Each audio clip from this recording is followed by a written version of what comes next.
2002. aasta parima ehitise valik tõestas jälle kord, et arhitektuuri väärtus ei seisne mitte kvantiteedis, vaid ikka kvaliteedis.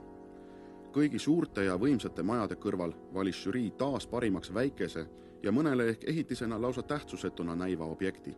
Mardi talu Saaremaa läänerannikul. Mardi talule hinnangut andes tuleks võib-olla mõelda kõigepealt, et mis on siis sellise hea moodsa arhitektuuri kriteeriumiteks.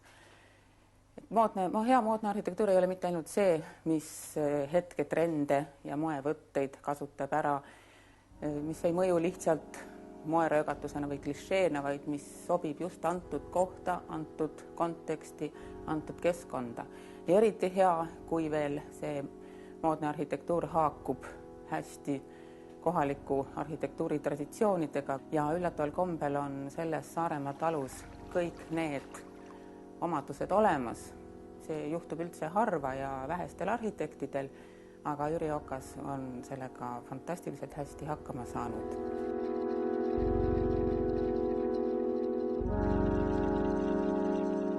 Mardi talus on moodne arhitektuur ulatanud käe Eesti taluarhitektuurile.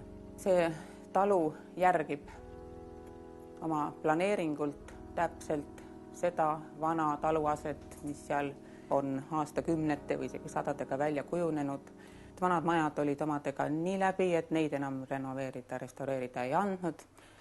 Arhitektuur on kõik täiesti uus, aga 3 hoonet, mis paiknevad taluõuel, asuvad täpselt seal, kus nad vana kaluritalu tarkusega on kunagi paika pandud.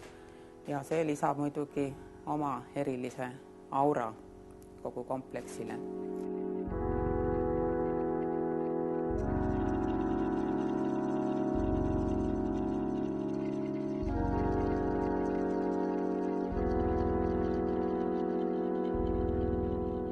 Jüri Okas on otsinud kõige lihtsamat ja selgemat vormi majale.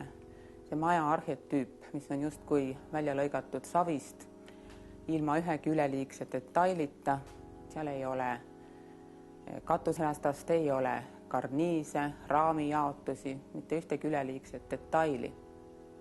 Mardi talu 3 hoonet on läbi töötatud viimsegi pisiasjani nii seest kui väljast.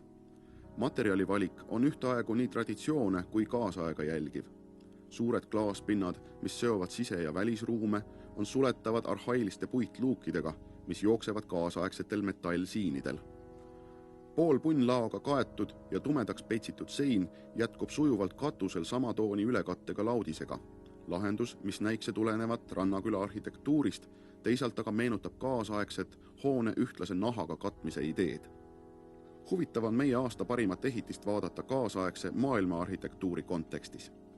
Just aasta varem valmis Hollandis üks elamukvartal arhitektuuribüroo MVRDV poolt, kus oli terve kvartal analoogilistel arhetüüpsetel majavormidel põhinev.